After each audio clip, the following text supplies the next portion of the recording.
आपने एक चिट्ठी लिखी है जो राज्यसभा के चेयरमैन है उनको, और ये मांग की है कि अध्यादेश जो बिल के रूप में आ रहा है उसे क्यों ना प्रेजेंट किया जाए, उसके 3 कारण गिनाए, क्या कुछ है पूरा?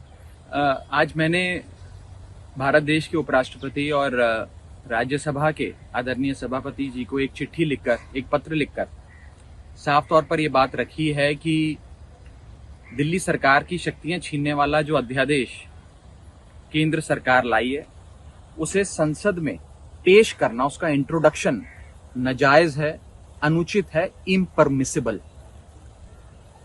11 मई 2023 को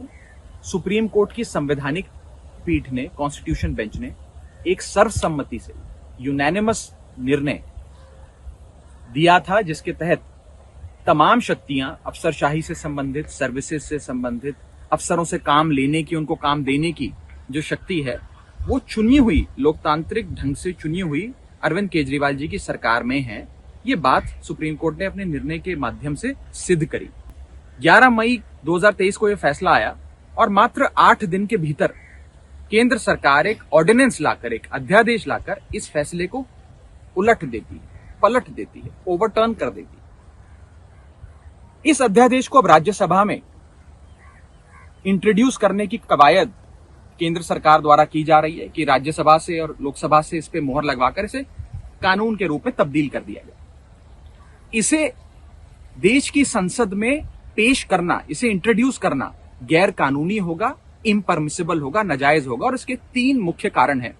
जो आज मैंने एक चिट्ठी के माध्यम से माननीय सभापति महोदय को, चेयरमैन साहब को राज्यसभा के बताएं। पहला कारण यह है कि किसी भी सुप्रीम कोर्ट के निर्णय को बदलने के लिए या उसे ओवरटर्न करने के लिए जो आधार है उस सुप्रीम कोर्ट के निर्णय का, उस आधार को बदलना पड़ता है। अगर आप आधार नहीं बदलेंगे और मात्र एक अध्यादेश लाकर सुप्रीम कोर्ट के फैसले को पलटने का प्रयास करेंगे तो वो गैर कानूनी ठहराया जाता है। No law can nullify a Supreme Court judgment without changing the basis of the Supreme Court judgment. ये मेरा पहला पॉइंट था, पहला बिंदु। दूसरा कारण कि इस बिल को क्यों नहीं इंट्रोड्यूस करना चाहिए, पेश करना चाहिए, वो ये है कि देश के संविधान के अनुच्छेदों को, आर्टिकल्स को प्रभाव देने के लिए या उसे पूरा करने के लिए, सप्लीमेंट करने के लिए या इफेक्ट देने के लिए ही कानून बनाए जाते हैं। आज इस अध्यादेश के माध्यम से संविधान के अनुच्छेद 239AA को तहस नहस किया गया है, ना कि उसे प्रभाव में लाने के लिए या पूरा करने के लिए अध्यादेश लाया जा रहा है। ये इफेक्ट देने के लिए या सप्लीमेंट करने के लिए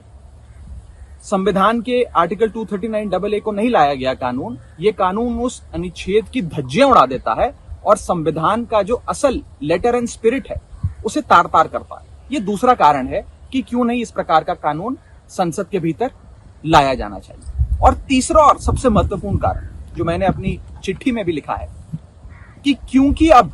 ये नया अध्यादेश भी सुप्रीम कोर्ट के विचाराधीन है, सुप्रीम कोर्ट ने इस पे कार्रवाई करने के लिए फिर से 5 जजों की संवैधानिक पीठ का गठन कर दिया है और ये 5 जजों की कॉन्स्टिट्यूशन बेंच अब इसकी वैधता, इसकी संवैधानिक है कि नहीं है, इस पर गहन चर्चा कर बहस कर अपना निर्णय देगी। तो जब ये मसला जब तक सुप्रीम कोर्ट के विचाराधीन है, सब जुडिस है, तब तक उसे संसद में नहीं पेश करना चाहिए और उस पर किसी प्रकार की बहस या वोटिंग नहीं होनी चाहिए। ये जो पूरा लेजिस्लेटिव एक्सरसाइज करने का प्रयास, एक विधेयी कार्रवाई करने का प्रयास केंद्र सरकार कर रही है, ये पार्लियामेंट के, राज्यसभा के अधिकार क्षेत्र के बाहर है, अधिकार क्षेत्र में नहीं आता, क्योंकि ये कानून ही पूरे तरीके से गैर कानूनी और असंवैधानिक है। ये 3 कारण बताते हुए मैंने चेयरमैन साहब से